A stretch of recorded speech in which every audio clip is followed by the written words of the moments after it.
Hello, my name is Jeffrey Dukes, and it is an honor to be with all of you today, this afternoon at SK Siltron in Bay City, Michigan. I am a fourth-year apprentice pipe fitter with the UA Local 85 and Michigan Pipe Trades. I am from just down the road in Saginaw, and I'm happy to be here. The United Association represents more than 362 members with over 12,000 right here just in Michigan. We do make a difference. We are replacing pipes, delivering reliable energy, and building the future of Michigan. A lot of you might not know this, but we go through a 5-year registered program. We earn full rate wages and benefits, and we learn the skills from the best trained craftspeople in our industries. For me, it's about having a career in private and providing for my family, and one day hopefully to retire with some dignity.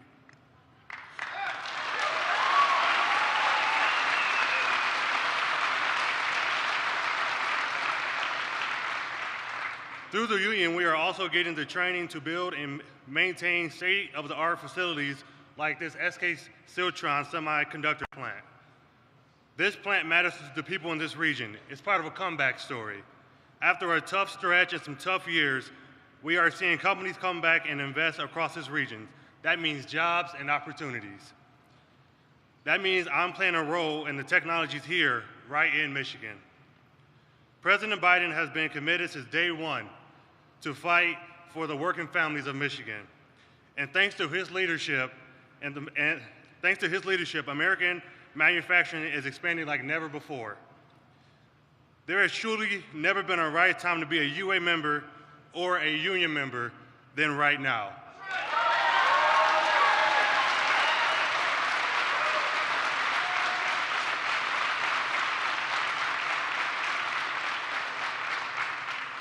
It is my great honor to introduce you the President of the United States, Joe Biden.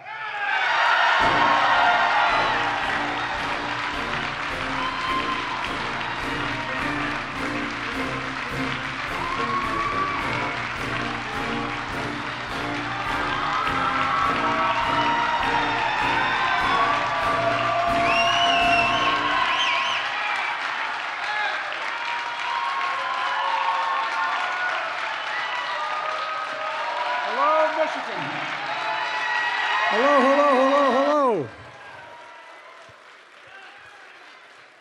I tell you what, my mom's looking down from heaven and saying, apologize to these people because you have their back to them. I apologize. I'm talking that way, but thank you very, very much. And I told Jeffrey that I went to a school that had these colors. You guys recognize these colors? Well, my college football coach played at Michigan, and when he made to the Hall of Fame as a coach. And but the thing was that here's what he did. Do I have to admit his front end? I told this to Kildee on the way up. We stole Michigan's uniforms, same exact uniforms. So that's why the blue and gold. Any of you are state folks, just remember, for all of you looking at the tie, it's Delaware, okay? For you from the University of Michigan, it's Michigan. Hey, it's great to be here, it really is. Jeff, thank you, Jeffrey, for your introduction. I really mean it. It's a big deal, and you're a big guy. As I told you, if I had you running in front of me when I was playing flanker back, I could have been an All-American, man. It could have been big. It could have been big. Look, Governor Whitmer, thanks for inviting me back to Michigan. And congratulations on your historic victory. Historic. You stood for jobs, you stood for dignity, you stood for the American worker, you stood up for women's fundamental rights. You insisted on democratic values, and we're seeing here today business leaders at home and abroad recognize the importance of your leadership. And it's not a small item, it's a significant item.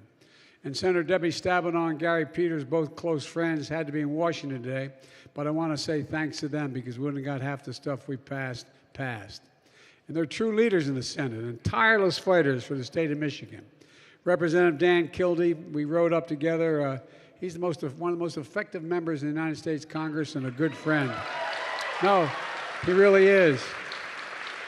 And thanks for your partnership over the past couple of years, pal. I really mean it. And you're doing a lot to revitalize American manufacturing in Michigan and across the country. And Representative Slotkin came up on the plane with me. Is she here today? There you are.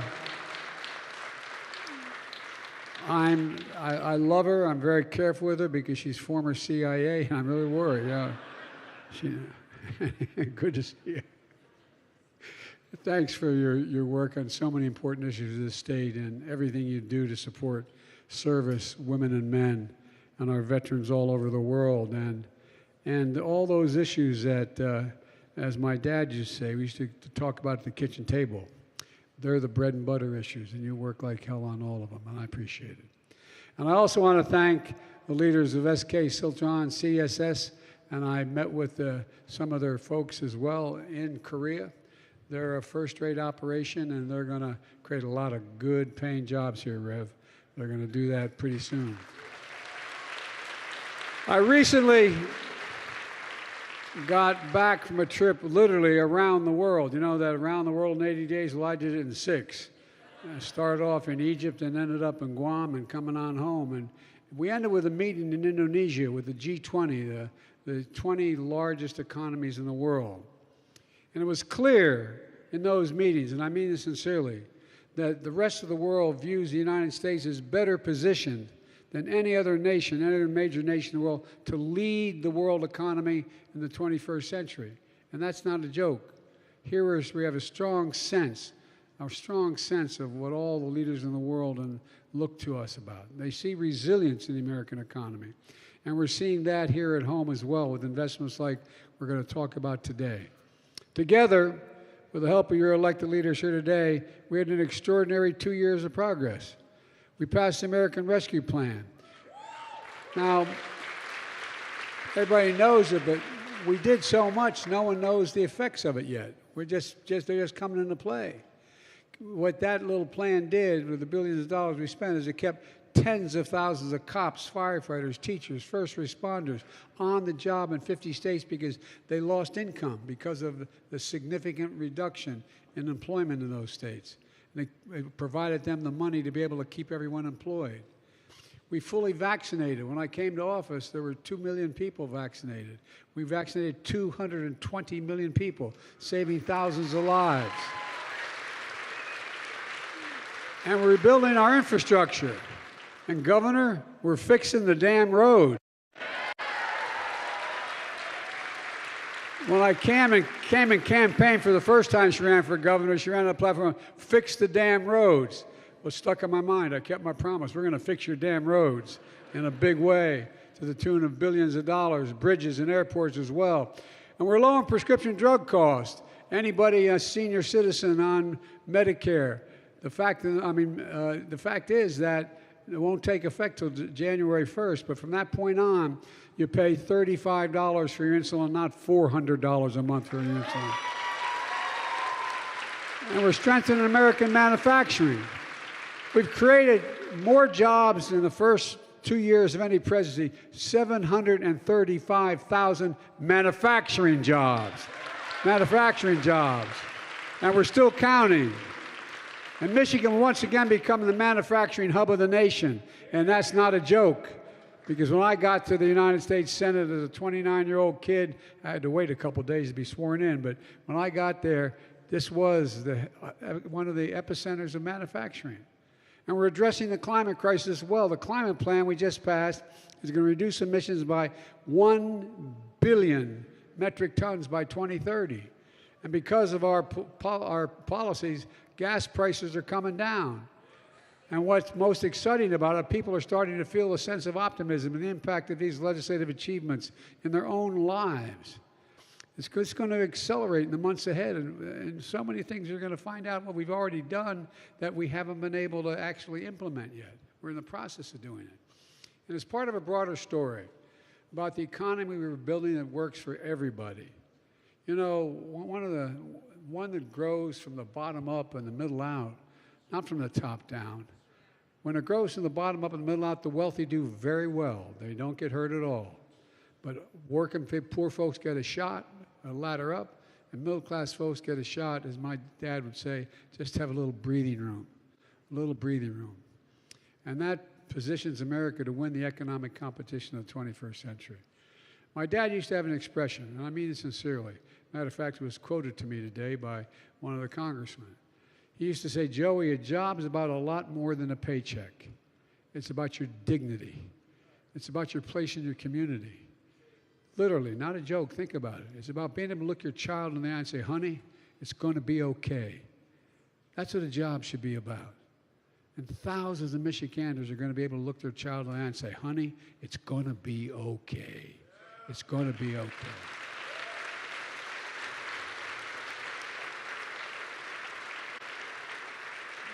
Back in July, when the chairman of SK, who's here today, came to the White House, we talked about a $50 billion investment SK is making in the United States.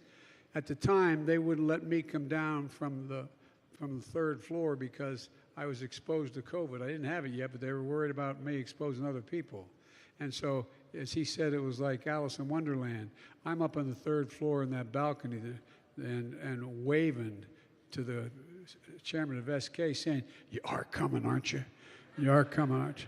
But look, they produce everything from semiconductors, electric vehicle batteries, to chargers, pharmaceuticals, and part of the investment is coming right here in Bay City to produce semiconductor materials for the small computer chips that power our everyday lives. Smartphones, washing machines, hospital equipment, automobiles, just to name a few. They're especially critical for powering electric vehicles, which you can use 2,000 to 3,000 chips per vehicle. And by the way, think about it. General Motors, Ford, Stellantis, all manufacturing electric vehicles made by the UAW here in Michigan.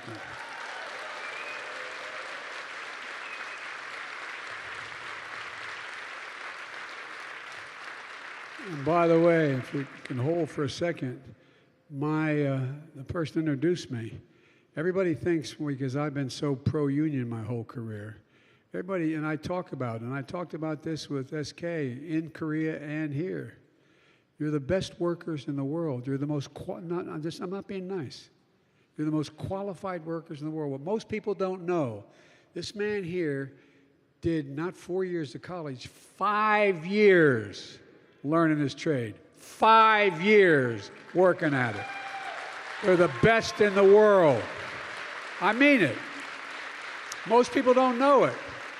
Most people that think, I want to be a pipe fitter, you show up and they give you a wrench. Come on, man, I'm serious. We have the best workers in the world, the most qualified workers in the world. And by the way, the middle class built America, and unions built the middle class. That's a fact. That's a fact. And that's coming from a boy who grew up in Scranton, Pennsylvania, and Claymont, Delaware. But I really mean it. We sort of forgot. We forgot how critically important the skill of the labor force we have in the United States of America. We need these chips to make vehicles. SK came along as making the material that goes into these computer chips. So instead of relying on chips made overseas in places like China, the supply chain for those chips will be here in America, in Michigan. It's a game changer. America invented. I reminded the chairman of SK has become a good acquaintance. We invented the chip in America. We invented the chip in America. Then we got lazy. Federal investment helped reduce the cost of creating a market in the entire industry that America led. As a result, over 30 years ago, America produced 30% of all the chips in the world. Then something happened. American manufacturing, the backbone of our economy, got hollowed out. Companies began to move jobs overseas instead of products overseas because it was cheaper for them. That's why it happened. I come from the corporate capital of the world. There are more corporations incorporated in Delaware than every other state in the union combined. And guess what? A lot of businesses got greedy, go to the cheap labor overseas. Well, now we're sending good products overseas made by first-class labor. Folks, as a result, today we're down to producing only 10% of the world's chips, despite leading the world in research and design of new chip technology. Why does this matter? I had a long meeting with Xi Jinping at the G20. We have met for over 80 hours over the last 10 years. We know each other well. And he's a little upset that we're deciding we're going to once again be, and so are European friends. They're talking about the supply chain. We're going to be the supply chain. The difference is going to be we're going to make that supply chain available to the rest of the world, but we're not going to be held hostage anymore. I mean it. We saw it during the pandemic. When overseas factories that make these chips shut down because of the pandemic, the global economy comes to a halt, driving up costs for families. In fact, 1/3 of the core inflation last year is because of the price of automobiles. They couldn't get the computer chips, so they couldn't make the automobiles, so the price of the few automobiles that are being made went way up. They had to shut down. Workers in the shop floor got laid off. Prices went up because cars were in short supply. The reason I pushed for the passage of the CHIPS and Science Act was because I knew we could turn things around. I've never been more optimistic about America than I have been the last several years, and I mean that sincerely. Not just here in Michigan, but all over the country. Semiconductor companies are investing literally several $100 billion over the next 10 years. Several $100 billion. The Field of Dreams right outside of Columbus, Ohio. 13,000 employees, 5,000 full-time. You don't need a college degree for 80% of the jobs there, and the average salary is $126,000. Look, a record amount of money to bring chip production back home. That's what that legislation did. We're bringing other key parts of the supply chain back to America as well. Think about it. 10 years ago, how many of you knew what the hell a supply chain was? No, I'm serious. It's a phrase when I started talking about supply chain, people are going, no reason why they should have been. It's not because they weren't smart. We didn't have to rely on the rest of the world. We led the world. And because of the IBW and I got elected, we're going to lead it again. I mean it. Companies in every part of this country are expanding factories, building new ones to make electric vehicle batteries and chargers, creating thousands of jobs in the process. Folks, where is it written that America will not lead the world in manufacturing again? Where is that written? Now the United States has a top destination for companies across the globe looking to make investments in manufacturing again. They see what I see, what you see. We have world-class, high-skilled, highly committed workers, union workers. Union workers are the most highly trained, highly skilled workers in the entire world. That's not a good joke. That's a fact. That's a fact. Or they're building these factories. They're working in them as well. This wasn't built. This was here. But many of the other places where these investments are taking place for semiconductors are building from scratch. Factories are going to make a big difference. And now, I know many of you who are watching at home are like the folks I grew up with in Scranton and Pennsylvania and Claymont, Delaware. You felt left out for a long time. You used to be really thriving economies. The economy left you behind. The industry that's rapidly changing, you were left out. I understand it. My family understands it. That's why when Cole died in Scranton, we moved down to Claymont, Delaware, which is a steel town. Used to have thousands of workers, 6,000 steel workers. They're all gone now. Delaware used to have the largest percentage of auto workers of any state in the nation. The largest General Motors plant outside of, they're all gone. It's gone. But hear me, we're going to leave nobody behind this time around. Nobody. We're going to make sure all American workers with college degrees and without college degrees are prepared to compete with anyone in the world. We're working with companies and community colleges, technical schools, union-led apprentice training programs to make that happen. In fact, a few months ago, I announced a $52 million grant from the American Rescue Plan, which we passed 20 months ago with the help of your congressional leaders here today. It's a partnership right here in Michigan, including the Big Three and the United Auto Workers, to train our workers, upgrade our factories for the electric vehicle revolution. You know, we were talking on the way up in the plane. We had a little event that your congressman came to. I put together in the South Lawn of the White House. In the process, I had the CEOs of all American auto companies. And Mary Barra, the chairman of General Motors, was suing the state of California because they had a higher air quality standard than any other state. And he's arguing it couldn't be higher than the national standard. And we had a little talk. I'm not saying she did this because of our talk, but I asked her what was going on. And about 2 weeks later, she gave me a call. She said, I dropped the suit against California, and I commit to you we're going to go all electric at General Motors. Every other auto company did the same thing. They all stepped up. So just like over the last century, American workers built carburetors, now American workers are going to build vehicles, batteries, and a new clean energy economy. My approach to building the economy of the future is working because of the strong support of your delegation. Our economy grew at 2.6% the last quarter, while inflation started to slow and unemployment stayed low. Here's what that means for folks here at home. We've added jobs every single month of my presidency, 10 million total new jobs, more than any other administration in history in the first 20 months. More than 735,000 of them manufacturing jobs. Exports are up. And I mean this, we're making things here in America, as I said earlier, and we're shipping them overseas instead of shipping jobs overseas. Look, like we've been doing for much too long. Like we were doing before I got elected president. Inflation at the grocery stores, thank God, beginning to slow. Prices for things like clothes, television, and appliances are going down. That's good news for the holiday season. Earlier this month, we saw that the growth price in businesses pay for goods and services is also down. And here's the really good news.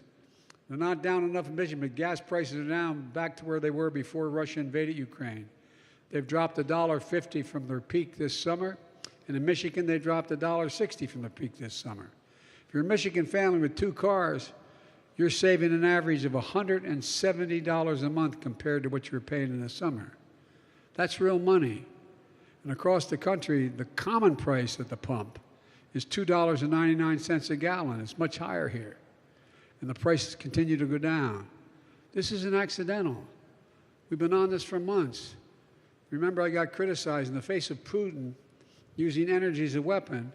I took some decisive action. I ordered the largest ever release from the Petroleum Reserve, 180 million barrels of oil. And I rallied our international partners to come up with their fair share as well. That helped put downward pressure on price because we were producing more gasoline. That helped stabilize crude oil markets and reduce prices at the pump. Now, I've been calling on energy companies who had the biggest years they've ever had in all of their history to begin to pass on those savings to the American people at the pump, or they're going to be coming to them. And while these prices are lower, they're not low enough. I continue to call on the producers to invest their record profits in America for Americans. In America, we can do 2 things at the same time. We can increase production and lower prices for American consumers and businesses in the short term while accelerating our investment in transition to a clean energy future. And we're going to do that. We're doing it. It's going to take time to get inflation back to normal levels as we keep the job market resilient. And we could see setbacks along the way. But we're laser focused on this, I promise you, we're laser focused on this. In the meantime, for the first time in a long time, we're investing in America and we're investing in ourselves. I signed a once-in-a-generation investment in our nation's roads, bridges, railroads, ports, airports, lead-free water systems, high-speed internet, and the biggest investment in American infrastructure since Dwight Eisenhower's interstate highway system. Nothing's been as big since then. We're building 500,000 electric charging stations across the country. We have the money to do it. The Great American Road Trip would be fully electrified, where your driving costs along the I-10 or I-75 from here to Michigan. We just announced funding from Michigan Tech to help develop technology to recycle batteries in a way that uses less energy and reduces greenhouse gas emissions. We're making the single largest investment ever, $1 billion, to clean up and restore areas around the Great Lakes, including the Detroit River, the Kalamazoo River, Torch Lake. This is going to matter. It's going to matter for your kids and your grandkids in a big way. Mitch Landrieu, the head of our infrastructure program, was just down the road in Saginaw, announcing hundreds of millions of dollars of funding to clean up drinking water across the state of Michigan and replace lead service lines. We're making sure no more Flints ever again. I mean it. No more Flints ever again. We're increasing capacity at the Port of Detroit, rebuilding platforms to handle dry bulk cargo, improving the connection for rail lines so companies making things here in Michigan can get their products to market faster and cheaper. And when you see these big projects in your hometown and cranes going up, shovels in the ground, workers with hard hats, I want you to feel the way I feel. Pride. Pride in what we can do when we do it together. So let me close with this. It's been a rough few hard years for hard-working Americans. For a lot of families, things are still tough. But there are bright spots where America is reasserting itself, and this is one of those bright spots. It's also happening in places in like New York, Idaho, Arizona, Ohio. I asked the CEOs of the Fortune 500 companies a question. When the United States decides to invest considerable resources in new industries that we need to build up, does that encourage or discourage them to get in the game and invest? And the universal answer was it encourages them to get involved and invest. Federal investment attracts private sector investments, creates jobs and industries. It demonstrates we're all in this together. And that's what today's about. I've said for a long time, if we invest in America, we can change this country. We used to, one of my staff, anybody's tired of hearing me saying it. You know, we used to invest 2% of our GDP in pure research and development. The federal government invested in that. That got down to 0.7%. Well, we used to rank number 2. Now we rank number 8 in the world. What the hell is what's going on? No, I'm serious. Think about it. We can change this country's future. That's what we're doing. And the whole world is looking now to invest here in America again. Again.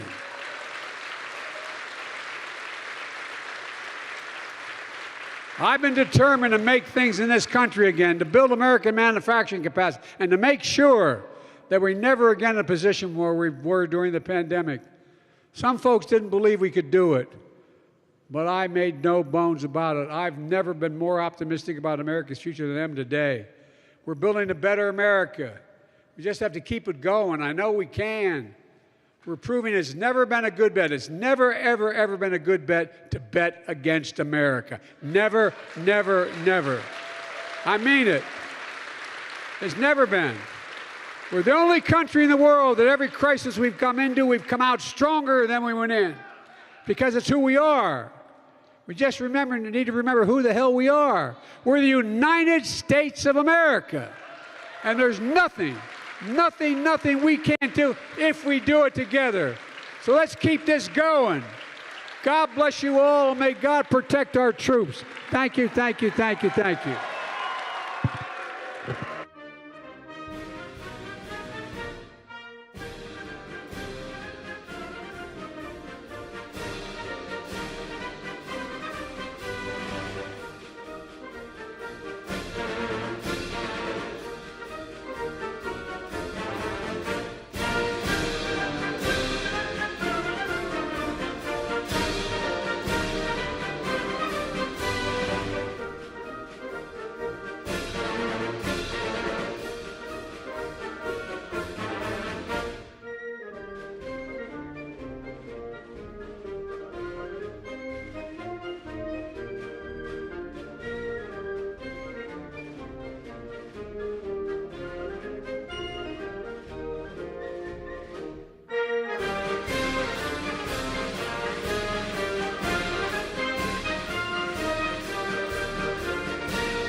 you.